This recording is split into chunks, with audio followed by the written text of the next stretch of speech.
Аффирмацияны қалай айтқан дұрыс? Аффирмацияны күніне кемінде 4-5 рет айтқан дұрыс. Таңертең ояна салғанда және кешке жатар алдында аффирмация айтудың пайдасы көбірек. Арнайы блокнот арнап, өзіңізге ұнайтын аффирмацияларды жазып жүрсеңіз, тіпті керемет нәтиже аласыз. Аффирмацияларды сүйіктіңізбен немесе кішкене балалармен қосылып бірге айту ара қатынасты жақсартады. Аффирмацияларды өзіңізге ұнайтын қалыпта оқу маңызды. Санаң тазарып, оны күнде қайталай бергеннен, күндердің күнінде ол сөздер сенің қалыпты өміріңе айналады. Ендеше күнделікті мына аффирмацияларды менімен бірге қайталаңыз. Мен ғаламның ғажайыбымын.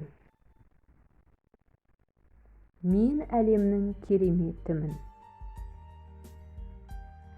Менің өмірімде бәрі жақсы, бұдан да керемет болады. Алла мені шексіз сүйеді.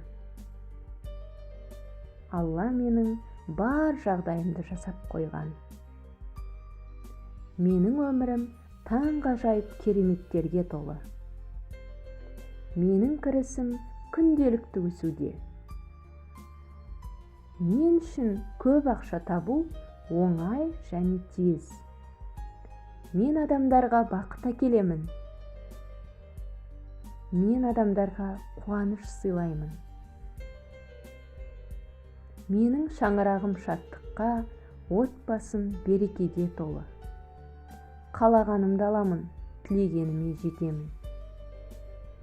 Мен бармын, мен байымын, мен бақыттымын, менде бәрі бар. Менің қолым тиген жердің бәрі гүлденіп кетеді. Армандардың бәрі орындалады, әсіресе менікі. Достар, жаңа видеоларды жіберіп алмас үшін каналға тіркеліп қоюды ұмытпаңыз.